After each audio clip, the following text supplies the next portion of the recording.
No quadro Entrevista de hoje, a jornalista Luciana Sotelo convida para um bate-papo o advogado Sérgio Pardal. Ele explica com detalhes o que muda com o novo cálculo das aposentadorias, caso a medida provisória seja sancionada na Presidência da República.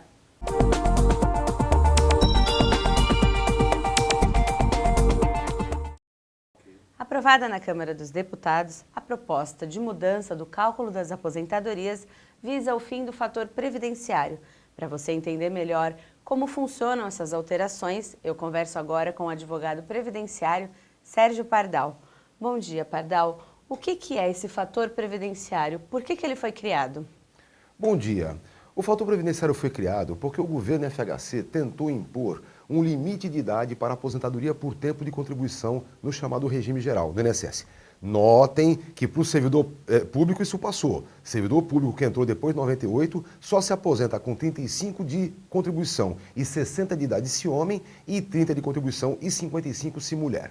Pois bem, isso não passou no regime geral. E aí, no ano seguinte, quando veio a nova lei de formação dos cálculos, inventaram o tal do fator previdenciário, que é multiplicado obrigatoriamente na aposentadoria por tempo de contribuição e facultativamente na aposentadoria por idade. O que acontece é que o fator previdenciário é um troço terrível. Ele é composto de idade, tempo de contribuição e a tal da expectativa de sobrevida. A idade e o tempo de contribuição são verdadeiros. Expectativa de sobrevida é uma tabelinha do IBGE que todo mês de novembro muda. Então, é um negócio maluco, mutantes mutável, um negócio que não tem a mínima garantia jurídica. Pardal, qual a emenda que foi feita? O que acontece é um negócio bem interessante sobre a emenda. A medida provisória que agora trata dessa emenda, na verdade, ela fundamenta a discussão sobre pensão por morte e auxílio-doença. Uma briga muito séria, nós conversamos inclusive no Sindicato dos Aquaviários com o deputado Carlos Zaratini bastante sobre isso, já que ele é o relator. E aí, o Arnaldo Faria de Sá, do PTB, incluiu essa emenda, colocando a chamada somatória 95 e 85. É a somatória da idade com o tempo de contribuição para isentar da aplicação do fator previdenciário. Não é bem a retirada dele, porque isso não seria possível. Teria que ser uma norma constitucional para fazer a troca, né? A necessidade da somatória no lugar do fator previdenciário. A ideia que eles apresentam é bem simples.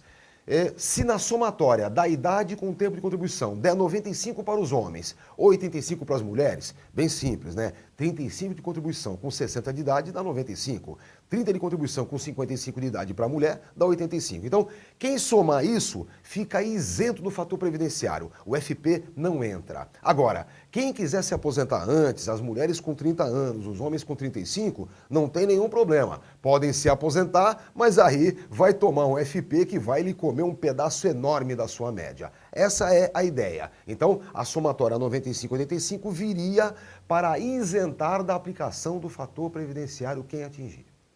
O Ministério da Previdência está apresentando cálculos argumentando que a aprovação da somatória vai arrasar com o sistema previdenciário. Isso é verdade? Isso é uma baita de uma bobagem, uma coisa tão burra que me enerva profundamente. Vejam só, fica essa tecnocracia planaltina que qualquer governo fica parado lá, travado, inventando, em 10 anos vai custar tanto, em 20 anos vai custar tanto, em 40 mais tanto. Isso é tudo bobagem, porque ninguém sabe exatamente qual será a condição econômica do país. O que nós temos que vislumbrar é: o fator previdenciário vinha para tentar fazer com que as pessoas adiassem a sua aposentadoria, não era isso? Ora, ninguém adia com o fator previdenciário porque senão está sendo enganado.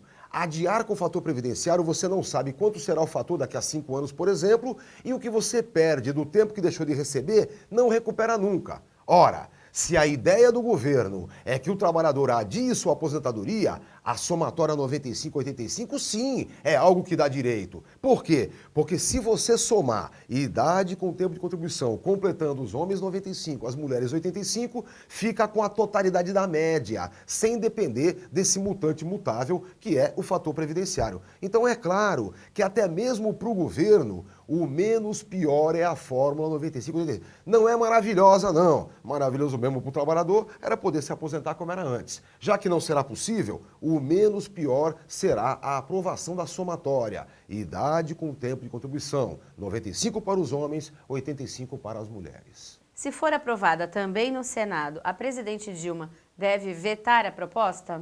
Olha, essa é a grande discussão. A tecnocracia planaltina está na cabeça da presidenta, tentando convencê-la que ela deve vetar. Não deve, de jeito nenhum. O que deve se fazer hoje, e eu acho que isso, inclusive, o movimento sindical deve responder à altura, é a devida pressão para que o governo admita seus compromissos e não vete de jeito nenhum aquilo que não é maravilhoso. Mas vou repetir, é o menos pior para todos. Se o governo pretende que o trabalhador efetivamente adie a sua aposentadoria, adie o seu direito de descanso, que dê razões para isso. Esse tal de fator previdenciário é medonho, não presta para nada, não ajuda ninguém e, na verdade, só complica a situação do INSS. Não tenha qualquer dúvida. Presidenta Dilma, o movimento sindical exige, não vete de jeito nenhum esse avanço dentro da questão previdenciária imediata. Obrigada pela entrevista. Ora, é um grande prazer, estamos sempre à disposição, você sabe.